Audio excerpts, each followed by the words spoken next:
Welcome to Power Education Point.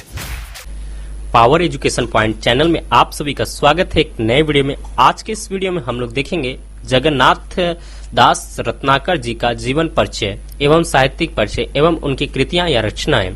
सरल शब्दों में अपने भाषा में जगन्नाथ दास का रत्नाकर जी का जीवन परिचय एवं साहित्यिक परिचय अपनी भाषा में लिखेंगे, जो कि हमारे पेपर में 5 नंबर के आते हैं। तो ध्यान से देखिएगा पूरा वीडियो, और इस पीडीएफ का लिंक आपको हमारे Telegram channel power education point channel पे दिया गया है, तो जिसका डिस्क्रिप्शन में लिंक दिया गया है टेलीग्राम को, आप ज्वाइन कर लेंगे, इसका पीडीएफ आपको मिल जाएगा। तो चलिए स्टार्ट करते हैं। जीवन परिचय। जीवन परिचय में आप सबसे पहली लाइन लिखेंगे, ब्रज भाषा के अंतिम कवि के रूप में जगन्नाथ दास रत्नाकर जी को जाना जाता है।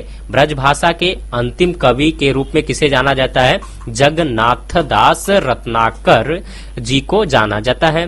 जगन्नाथ दास रत्नाकर जी का जन्म काशी में भद्रपक्ष सुदी पंचमी को सन 1866 को एक प्रतिष्ठित वैश्य परिवार में हुआ था। जगन्नाथ दास रत्नाकर जी के दादाजी का नाम तुलाराम जी था और इनके पिताजी का नाम पुरुषोत्तम दास जी था। इनके पिता भारतेंदु जी के मित्र थे। जो भारतेंदु हरिश्चंद्र इनके क्या थे? मित्र थे। इनके पिताजी के मित्र थे। जगन्नाथ रत्नाकर जी का देहांत हरिद्वार में 21 जून सन 1932 ईस्वी में हुआ था। जगन्नाथ रत्नाकर जी का देहांत कब हुआ था?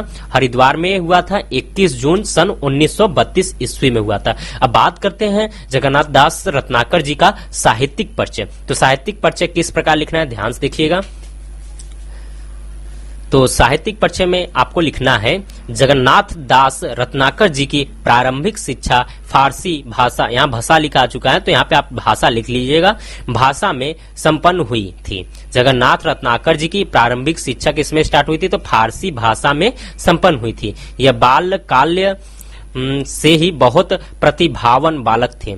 फारसी भाषा से ज्ञान अर्जन करने के बाद इन्होंने उर्दू और अंग्रेजी विषय का भी गहन अध्ययन किया था।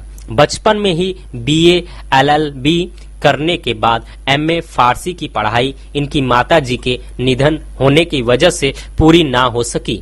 1900 ईस्वी में आवागढ़ एटा के खजाने के निरीक्षक, 2012 ईस्वी में अयोध्या नरेश निजी सचिव, 1906 ईस्वी में राजा की मृत्यु पश्चात महारानी के निजी सचिव बने। सॉरी दोस्तों, ऊपर 1902 लिखा है, ठीक है, 1902 ईस्वी में, ठीक है, 1902 यहाँ पे से देखिए, अवागढ़ एटा के खजाने के निरीक्षक 1902 ईस्वी में अयोध्या नरेश के निजी सचिव तथा 1906 में ईस्वी में राजा के मृत्यु के पश्चात महारानी के निजी सचिव बने। ठीक है, 1902 में कहा थे? अयोध्या नरेश के निजी सचिव तथा 1906 ईस्वी में राजा के मृत्यु के पश्चात महारानी के निजी सचिव बने। राज दरबार से संबंध रहने के कारण इनका रहन सहन सामंती था, लेकिन इनकी प्राचीन धर्म, संस्कृति और साहित्य में गहरी आस्था थी। जगन्नाथ दास रत्नाकर जी को प्राचीन भाषाओं का ज्ञान था तथा विज्ञान का भी अच्छी समझ थी। इन्हें भारत के कई प्रसिद्ध तीर्थ एवं प्रमुख स्थानों का इन्होंने भ्रमण किया। विद्यार्थी काल से ही ये कविताएं लिखते थे। अब बात करते हैं जगन्नाथ दास रत्नाकर जी का रचना या कृतियां। तो ध्यान से देखेंगे, इनकी रचनाएं आपको 1 नंबर दिला सकते हैं। ठीक है, तो यहाँ पे उनकी रचनाएं, जगन्नाथ रत्नाकर जी के गद्य और काव्य में दोनों में ही साहित्य की रचना की है, परंतु यह मुख्य रूप से एक कवि थे, इसलिए इनकी अधिकतर कविताएं प्रसिद्ध हैं। समालोचन न दर्श में यहाँ पे लिखेंगे आप, यह अंग्रेजी कवि पोप के समालोचना संबंधी प्रसिद्ध काव्य ग्रंथ एसेज ऑन क्रिटिसिज्म का हिंदी अनुवाद है। हिंडोला में लिखेंगे, हिंडोला इनका था, यह 100 रोला छंदों का अध्यात्मात्मक श्रृंगारिक काव्य है। उद्धव शतक घनाक्षरी छंद में लिखित प्रबंध मुक्तय दूत काव्य है। हरिश्चंद्र भारतेंदु जी के सत्य हरिश्चंद्र नाटक पर आधारित खंड काव्य, इसमें 4 सर्ग हैं।